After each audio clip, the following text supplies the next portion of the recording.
Dito isso, dou sequência ao encontro de presidenciáveis e chamo ao palco o pré-candidato Ciro Gomes.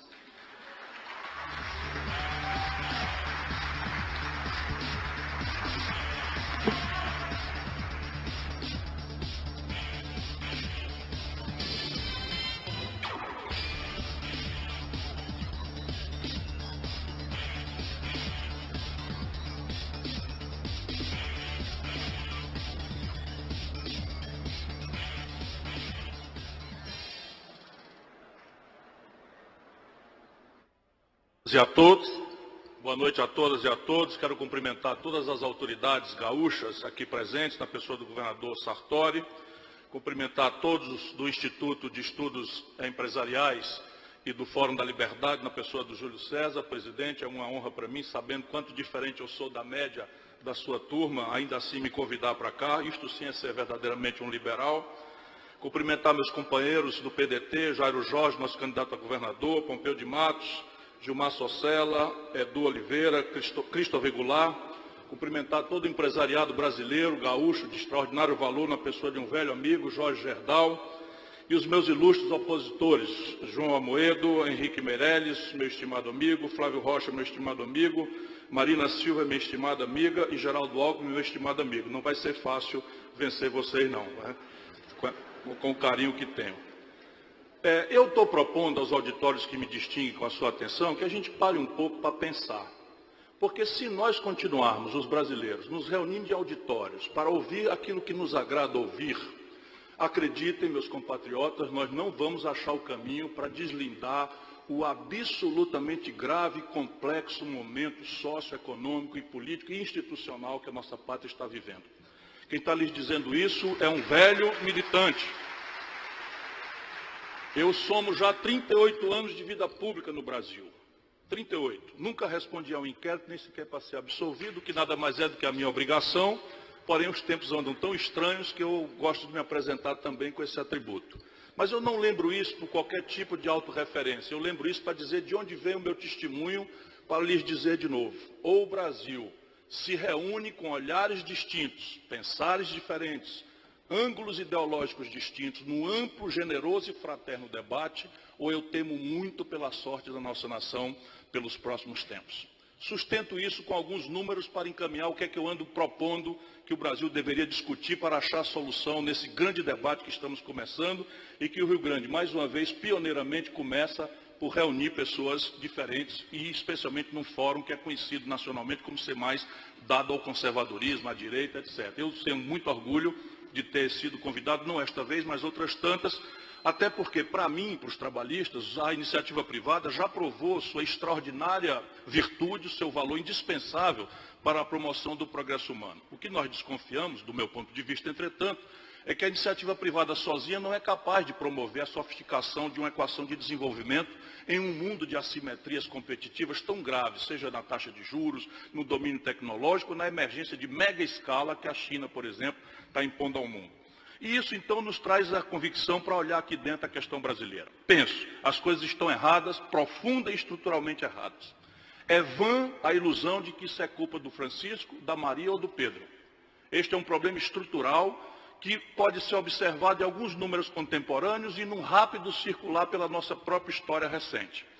Os números contemporâneos. Nos últimos 12 meses, o Brasil assistiu impotente a 64.700 homicídios acontecerem. Quase todos jovens, quase todos pobres, quase todos negros das periferias do Brasil inteiro. 8% apenas desses homicídios são investigados, a revelar a absoluta impotência do Estado de Direito Democrático de responder à altura o drama de insegurança que a nossa coletividade vem. Só para vocês terem uma ideia, isso não é culpa do Francisco, da Maria, nem do Pedro. O Rio Grande do Sul tem hoje praticamente metade do efetivo policial que tinha quando meu amigo Colares, meu governador, meu colega, tinha. O Colares tinha 30 mil efetivos, o governador Sartori consegue pagar com as dificuldades extraordinárias que se impôs a ele, ao Rio Grande do Sul, desde sempre, do Brito para cá, virando o Piratini numa própria usina de destruição de lideranças, a partir de um acordo, na minha opinião, errado no endividamento, na consolidação do endividamento do Rio Grande do Sul, tem hoje 16 mil brigadianos. Isso é só para dar um exemplo muito prático, imediatamente consultante da vida real de todos vocês, porque por maioria estão aqui. O Brasil, em janeiro desse ano, assistiu pela primeira vez passar a maioria a população economicamente ativa na informalidade em relação à população economicamente ativa na formalidade.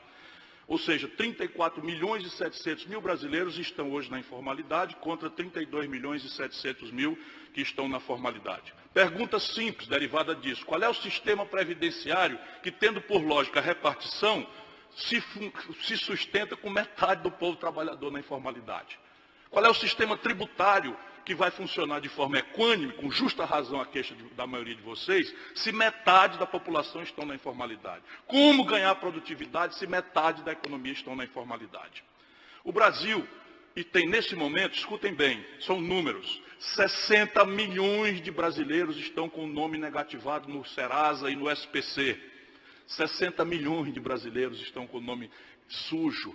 Consideramos cada um deles culpado dessa situação de não dar conta de pagar as dívidas, como se não fosse isso consequência de um grande quadro estruturalmente equivocado com que o Brasil administra sua política monetária ancestralmente, sem querer criticar fulano, beltrano ou cicrano, até porque, já disse, parte deles importantes são meus queridos amigos, né, e eu estive ajudando tanto no plano real, quanto no período do primeiro momento do governo Lula, e de ambos me afastei quando as contradições começaram a acontecer.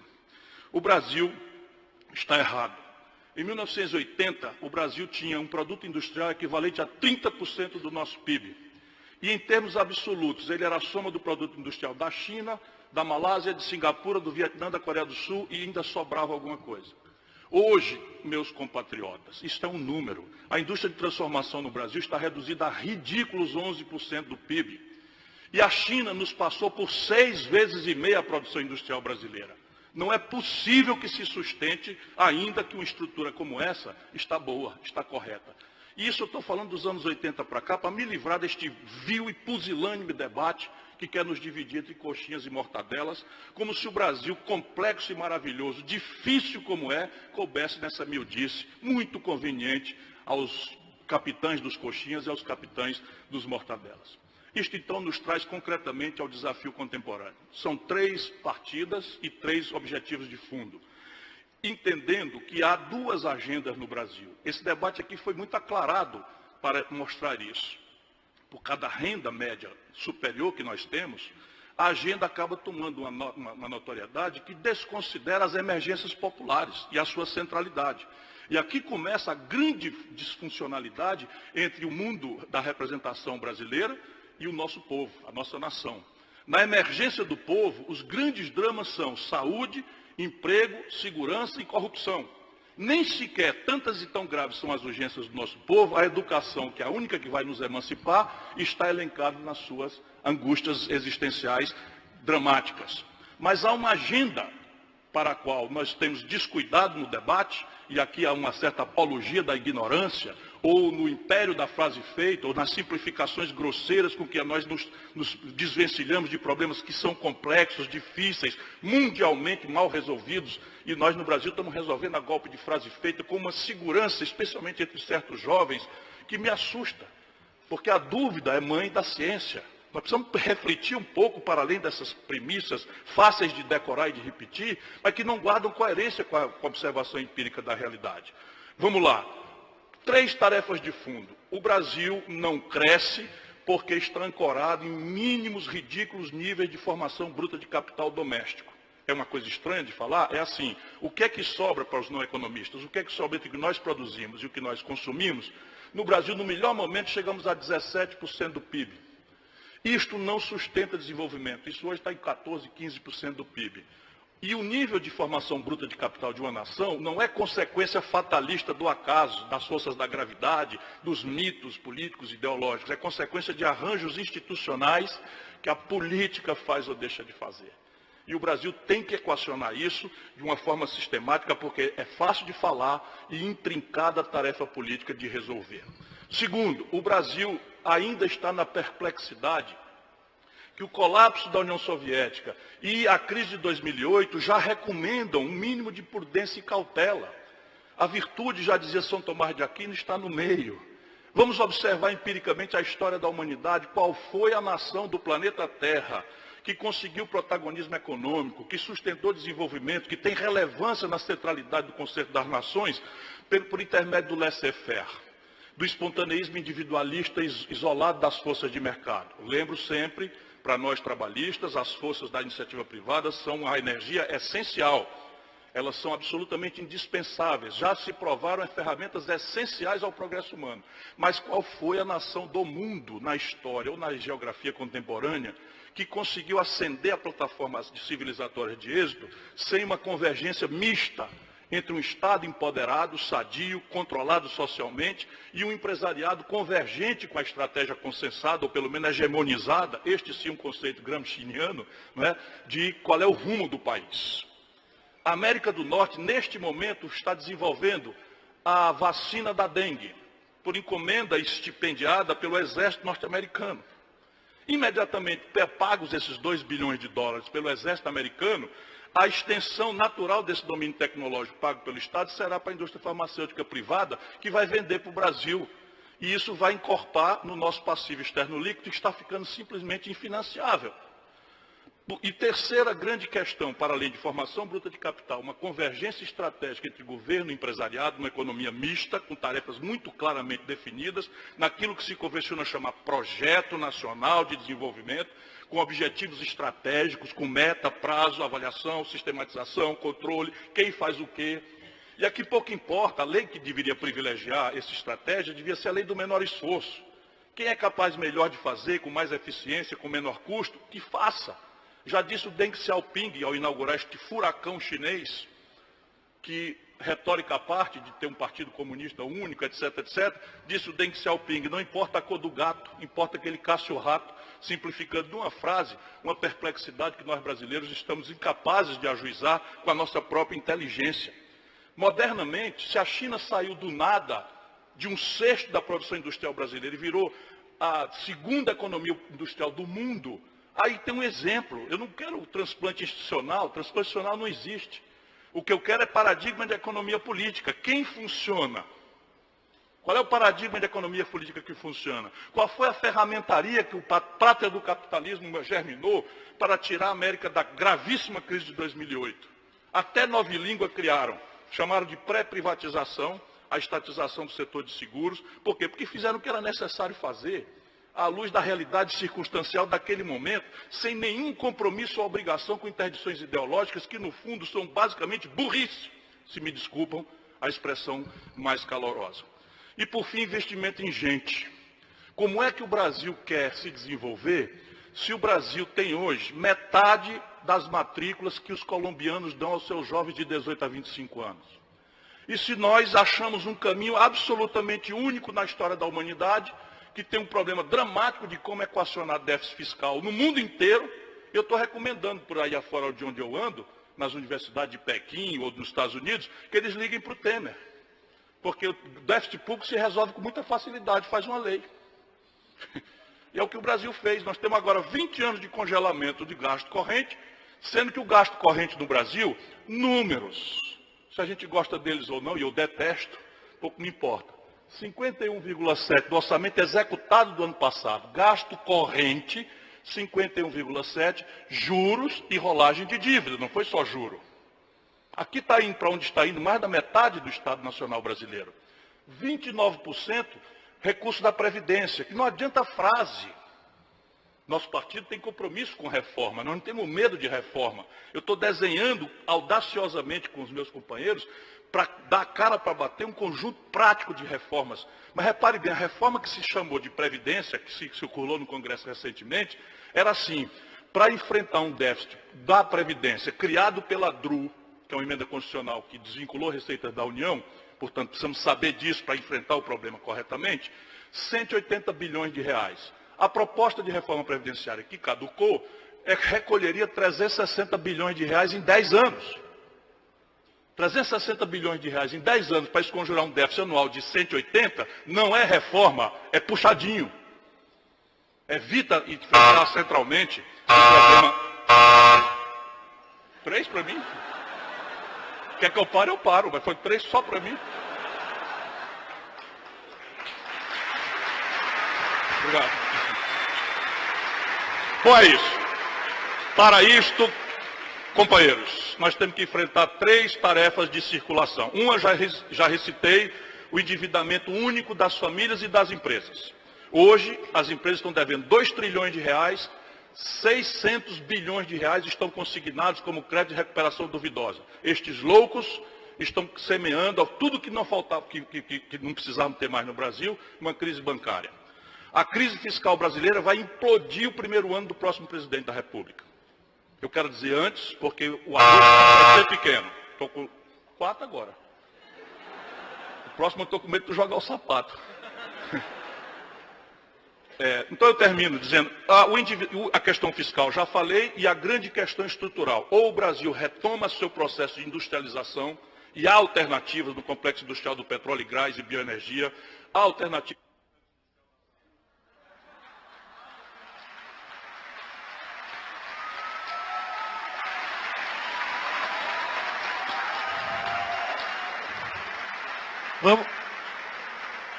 Vamos conceder 10 segundos que foram tomados pelos 3 bips. Por favor, 10 segundos, produção. Só para descontar o susto que eu tomei com os 3 Boeing. E eu tenho convicção de que o Brasil, se celebrar um grande diálogo, vira esse jogo. Muito obrigado a todos.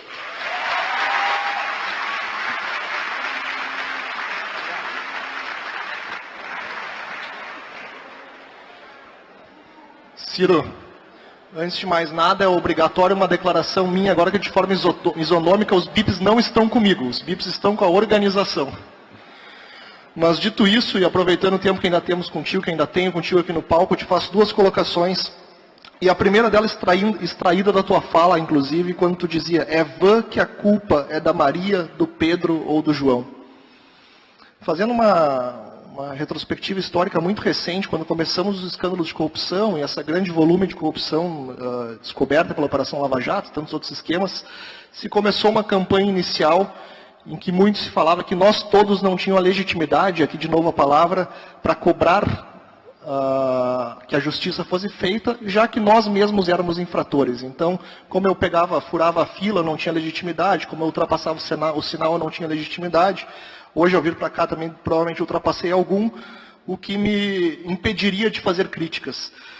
Quando dizemos que a culpa não é da Maria, do Pedro e do João, e reconhecendo aqui contigo que existe uma crise institucional a ser enfrentada, não estamos querendo buscar um subterfúgio que assim a culpa não é de ninguém, e se não sendo de ninguém a gente não tem que fazer algum combate ou alguma pontuação mais assintosa quanto aos culpados, inclusive entendendo que a própria lei ela tem o gradualismo, né, já propriamente existente para que a gente consiga ter diferenciações de responsabilidade e por vezes de culpa, usando a tua palavra. Veja, não misturemos as coisas.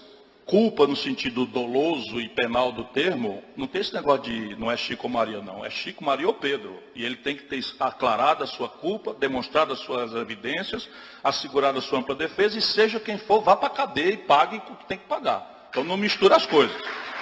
O que eu estou falando é que a crise estrutural brasileira, como eu tento demonstrar, puxando o ano 80 para cá, não é culpa. Claro que o Chico, Maria ou Pedro agravam ou atenuam. Mas há um problema estrutural, que o tempo que vocês estão obrigados a tempos exíguos e tal, e os assuntos são um pouco mais complexos. Mas, basicamente, o filminho que vocês passaram aí é uma certa fraude à história brasileira na qual eu estava dentro. Calma. Escuta, depois faz o U primeiro, cara. Escuta primeiro. Senão fica debalde. O que pega não é do catapora que pega. Ideia não pega. Então, ouve, tenha paciência, processa e voltamos a conversar. O que é que derrubou o Fernando Henrique e o PSDB nunca mais ganhou uma eleição? Foi o mesmo filme que derrubou a Dilma. O mesmo. Eu estava lá. Olha aqui como é picareta a história brasileira se a gente olhá-la de verdade. O real, que eu ajudei a fazer, era uma espécie de tributo. Quando a gente cessou abruptamente, o que acontece? A população explode no consumo. E nós estamos nos desindustrializando, não tem projeto nenhum de produção no país. Resultado, se apresenta um desequilíbrio estrutural na conta do Brasil com o estrangeiro, que se manipula com 3 mega acordos com o FMI e passa a reeleição e Fernando Henrique quebra o Brasil. Como é que um país quebra? Desvalorizando a moeda de 1 para 4. O que aconteceu naquela data? Quando desvaloriza a moeda, Todos os preços relativos, foi o que nós aprendemos com o real, sentem isso. O pão, que é trigo, sobe, o remédio, que é 80% importado, sobe, a passagem de ônibus, que é o Brasil adotou a genial estratégia nos últimos 15 anos de exportar petróleo bruto barato e importar óleo diesel dos Estados Unidos. Resultado, subiu o dólar sobre o preço da passagem de ônibus. E aí a negada do Banco Central tira com taxa de juros em preços que foram inflados por cada mudança do patamar de câmbio, que não tem nada a ver uma coisa com a outra. Quando eu falo isso para aí fora, na academia, as pessoas riem.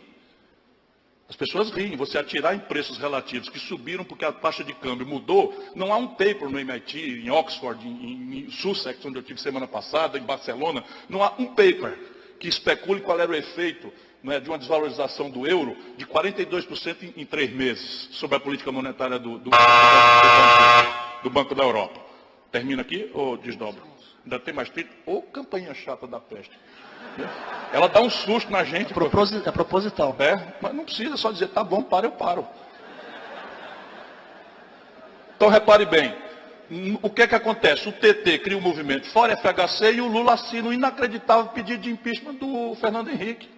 E vai entregar na mão, sabe de quem? Do Michel Temer, então presidente da Câmara. Pode rir, isso é o nosso país, que era braço direito do Lula e vira agora beneficiário de um impeachment produzido. Por quê? Porque a Dilma desvalorizou o câmbio. Sabe qual era a taxa de câmbio no dia que o Lula tomou posse e eu era ministro? R$ 9,20 a preço constante. Sabe quanto era quando o Lula entregou para a Dilma?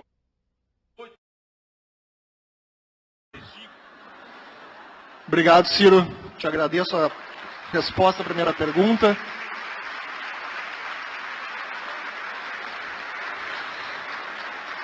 Ciro, faço aqui uma pergunta, inclusive, da plateia, na pessoa do Wellington. E vou apenas ler de fato. Ciro, existe algum exemplo de sucesso na economia de um país sem intervenção alguma do Estado? E eu faço um acréscimo. A pauta de privatizações está na sua agenda? E ainda, a solução é reduzir o Estado ou existe algo como Estado eficiente?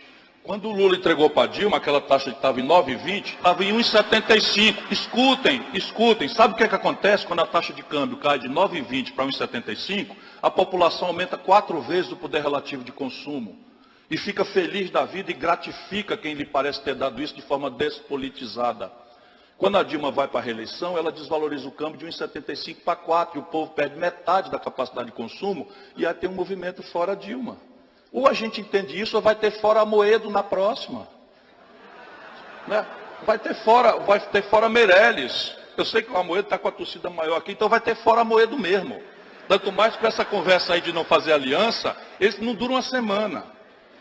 Porque se o céu fosse perto, pode acreditar, o purgatório não era tão difícil.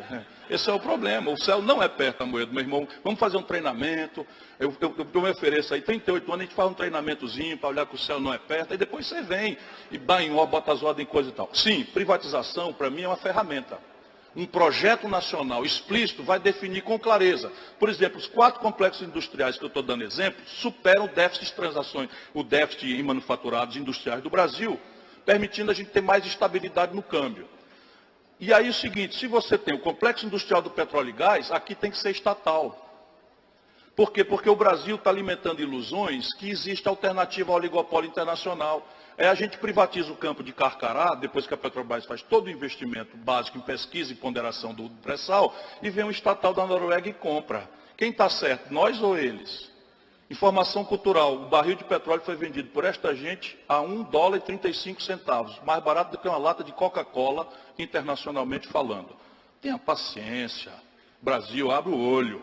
Nós vamos abrir o olho porque nossas ideias fixas estão nos deixando vulneráveis a esse tipo de coisa. Cadê? Eu estou com medo da campanha, agora não vai acontecer mais não. Então você tem privatizar a telefonia. Óbvio que eu era a favor, não tenho nada contra.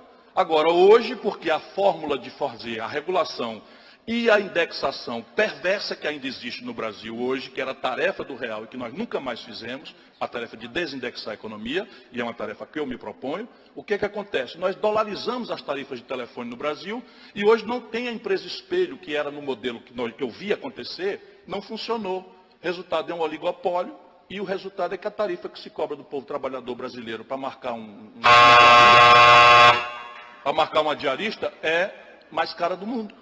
Então a questão básica é essa, que tipo de Estado nós precisamos, nem é grande nem pequeno, é o necessário a partir da definição clara do que é que nós queremos como nação. Nós queremos que o Brasil tenha metade da escolarização de nível superior, O Brasil universalizou o ensino básico, agora tem uma brutal demanda por ensino médio, e o Brasil está congelado. 2 milhões de garotos vão chegar por ano procurando vaga no ensino médio, nós estamos proibidos de expandir. Muito obrigado, cumprindo o horário.